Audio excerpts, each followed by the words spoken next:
Coach, kind of like a Smith show to me out there between Chad and Van and Shaq. I didn't even think about that. We got three of them. Is there more? Yeah. Is that three? That's three, yeah. They all had good springs. It was good springs.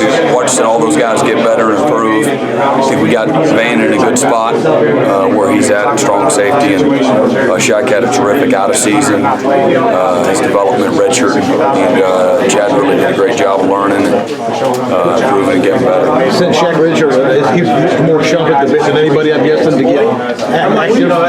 I'm sorry? Yeah, after redshirting, is he more chump at the bit to get? Oh, I'm sure he is. You probably have to ask him, but I'm sure he's anxious. He's put a lot of hard work in and really made a strong investment. And he's got a lot still in front of him. A lot to still continue to get better at, but he had a really good spring. I know Chad was kind of a special teams terror last year for you. Do you expect him to play a bigger role at linebacker? Yeah, I'm hopeful, that he does. He keeps coming along. He's had a good spring, and now we need to have a good out of season and a good summer. So, but he's really been a lot more consistent and improving in a lot of different ways, and I expect continued growth there too. Van is obviously a proven commodity, but here's now a junior.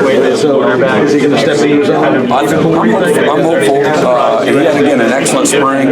He's got great coverage skills outside, very smooth. He's in a very comfortable position, coming flying around and making some plays on the ball and striking people, coming down and nice run support. So he's got a great feel for all the guys around him. And I think we're starting to see a maturation, taking kind of another step for him.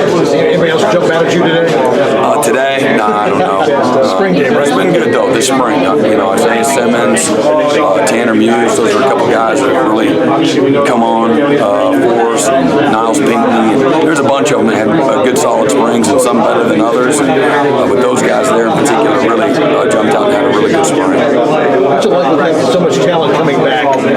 Oh, I don't really look at it that way. I don't really look at it that way. Every year, I don't care if you have experience or not, or you're a starter or not. I don't ever look at it that way. So, I know we got enough guys to be good, and how good we'll be, we'll see. And but if we don't have good leadership, guys that are going to be selfish, or guys that aren't willing to put in the work, or be consistent about going to class and doing all the little things the right way, then we'll be with a flip. So, there's a lot still in front of us before you can make any guesstimations or predictions and things of that nature. And so I'm anxious to see, though. I think it's a good group of guys that like to